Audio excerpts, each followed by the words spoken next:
Donc là, on va commencer à voir les states dans un composant de classe, class component. Mais avant ça, on va réviser 2-3 trucs. Donc le stateless functional component, donc c'est le composant fonctionnel sans état. Et ce que l'on appelle composant sans état. Donc le stateless functional component, composant fonctionnel sans état, c'est une fonction qui accepte des props et qui retourne du JSX. Donc ça, c'est le composant de base qu'il faut utiliser lorsqu'on n'a pas d'état à gérer. Après, il y a le stateless component. Donc c'est le composant sans état, mais ce n'est pas une fonction.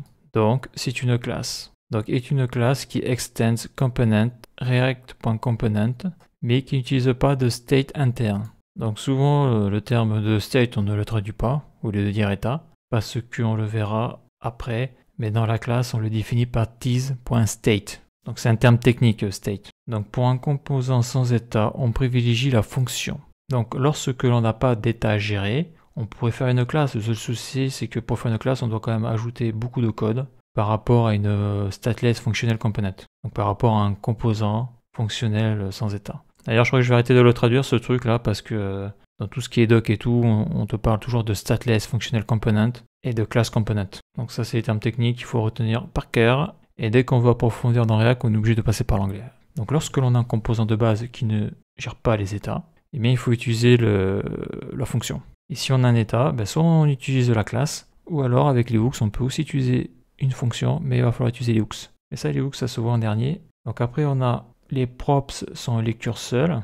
Un composant sous forme de fonction ou de classe ne doit jamais modifier ses propres props. Tout composant React doit agir comme une fonction pure vis-à-vis de ses props. On arrive après au stateful component. Donc c'est un composant à état. Donc c'est un composant de classe qui maintient son propre état interne. Pour un composant avec état, on utilisait la classe. Donc aujourd'hui, on peut utiliser une fonction avec les hooks d'état. Mais bon, il y a énormément de code qui n'utilisent pas les hooks, donc c'est pour ça qu'on est obligé d'apprendre, en tout cas on est obligé de connaître les composants à état, mais gérés avec les classes. Donc stateful component, composant à état. À la différence du stateless functional components, donc c'est composant, donc fonction sans état. Donc stateless, c'est sans état, stateful, c'est avec état. Donc après on rentre dans les composants à état, et ces composants à état ont un cycle de vie. Donc la référence d'API des composants, donc ça c'est dans la doc React.js.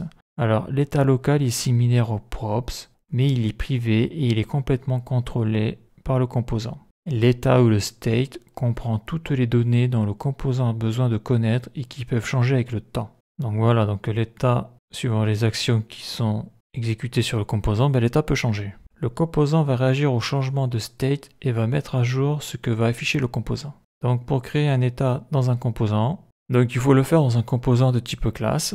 Le state doit être déclaré comme une propriété dans le constructeur de la classe. Donc ça on l'avait déjà vu. Cela initialise le composant avec le state lors de sa création. Le state est défini dans un objet JavaScript. Ça on l'avait pas vu ça. Donc il faudra le mettre dans le constructeur.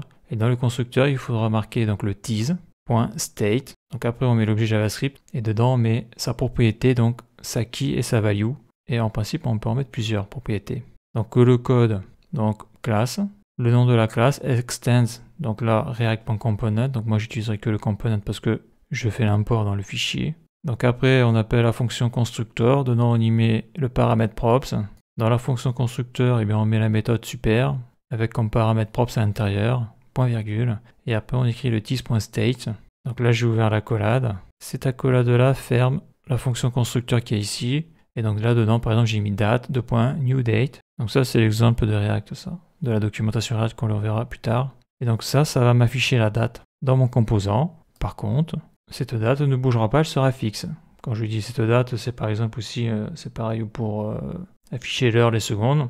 Et l'intérêt de ça, c'est qu'on pourra, avec le state, réactualiser cette date en permanence. Comme ça permettra d'afficher le défilement des secondes sur la page web sans recharger toute la page. Donc ça, on le verra plus tard. Donc on a accès à l'objet state tout au long de la vie du composant. Donc la vie du composant, c'est lorsque le composant est affiché, quoi. Le cycle de vie du composant. Donc le cycle de vie du composant de classe. Parce que bien sûr, tout ça, ça se passe dans une classe. Le state, comme on l'utilise avec le tease, là, ça ne marche pas dans une fonction. Donc le cycle de vie du composant de classe. Un composant React passe par différentes étapes durant lesquelles il est possible d'interagir avec le composant. C'est le cycle de vie qui se déroule en 3 étapes. Donc il y a le mount, le update, le unmount. Donc ça bien sûr c'est de l'anglais. Hein. Donc le mount c'est monter, montage. Ce cycle de vie se déclenche quand une instance est créée dans le DOM. Après on a l'update, donc c'est la mise à jour. Ce cycle de vie se déclenche par un changement d'état du composant. Et après on a le unmount, démontage. Ce cycle de vie se déclenche quand un composant est retiré du DOM. Et donc dans chacun de ces cycles de vie, il y a des méthodes qui peuvent être appelées. Donc dans le mount, par exemple, on a le constructor, on a le render, on a le component didMount. Donc ça c'est des méthodes.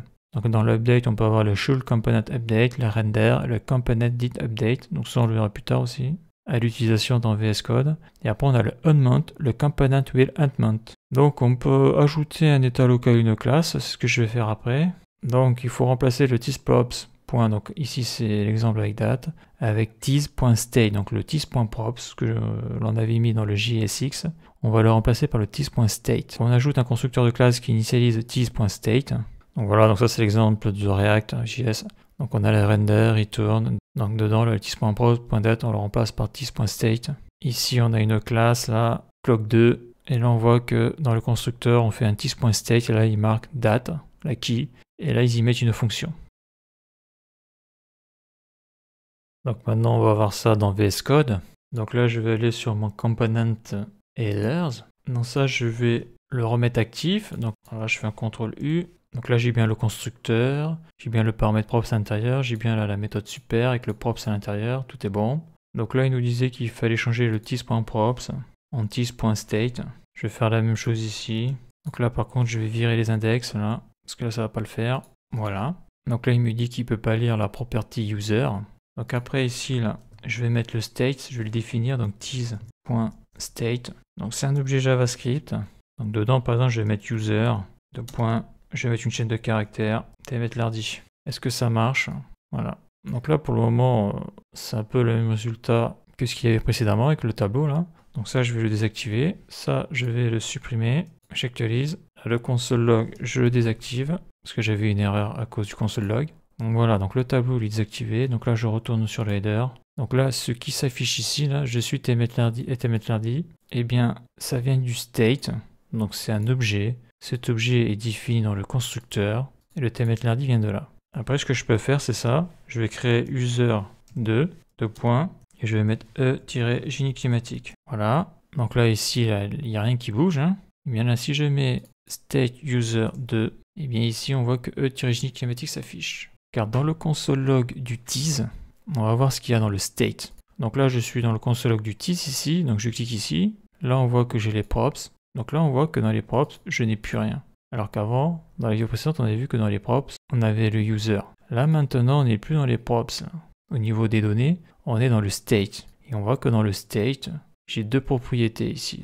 La key user, la value tmetlardi, et la key user2 et la value eugénie climatique. Voilà, donc là pour le moment tout ça c'est statique, hein. Mais en faisant différentes actions, le state je vais pouvoir le modifier et je pourrais modifier les valeurs qu'il y a ici. Par exemple ici, là, si je vire tmetlardi, là, dans mon state user, je mets une chaîne de caractères vide. Et bien on peut par exemple faire une action, voilà, et ça si je veux, je sais pas, mais en faisant une action, je peux y injecter une valeur là-dedans. Et cette valeur-là se mettra ici. Voilà, donc l'idée c'est ça, donc on voit que le state de base c'est pas compliqué, hein. Il faut juste le mettre dans le constructeur et après, lorsque l'on va afficher ce qu'il y a dans le state, mais il faut utiliser le tease, point. Donc state c'est l'objet, et après utiliser la bonne clé. Et on voit très bien que dans le tease, maintenant les données ne sont plus dans le props, mais elles sont dans le state. Voilà. Alors que ici j'ai toujours écrit props et props, hein. Donc ça pour le moment ça bouge pas. Je rajoute que si on n'a rien ici dans les props, alors que là dans le state on l'a défini ici, on a des données, c'est parce que au niveau du composant parent ici là dans apps.js, eh bien dans le composant header je ne passe aucune props. Donc c'est pour ça que ici là, donc ici c'est vide. Parce que si je passe par exemple une props bidon user 50 égale, j'y passe une chaîne de caractères, je vais l'appeler YouTube. Donc là je viens de passer une props dans le composant header qui est un composant enfant, car le parent c'est le composant app.js. Donc si je clique ici là, eh bien on voit que j'ai passé une props dans mon composant enfant, user50 YouTube. Mais on voit aussi que dans le composant enfant, parce que ça c'est dans le composant header, j'ai aussi un state. Donc on peut dans un composant enfant, lui envoyer des props, mais aussi lui mettre un state. Et c'est là où ça se complique un petit peu car il ne faut pas mélanger les props et son utilité et les states et leur utilité. Donc là, comme j'ai pas besoin de props, je vais la supprimer. Donc la propriété ici, je la dégage. Et là, on voit que maintenant, je fais un CTRL S. Donc là, on voit que c'est toujours là, j'actualise. Il me dit qu'il y a une erreur car la props est obligatoire. Alors je vais ici, ça, je vais le virer. CTRL S, voilà. Donc là, on voit que le props n'y est plus. Et mon state, il est bien toujours là, car j'y ai pas touché. Donc la suite dans le prochain épisode.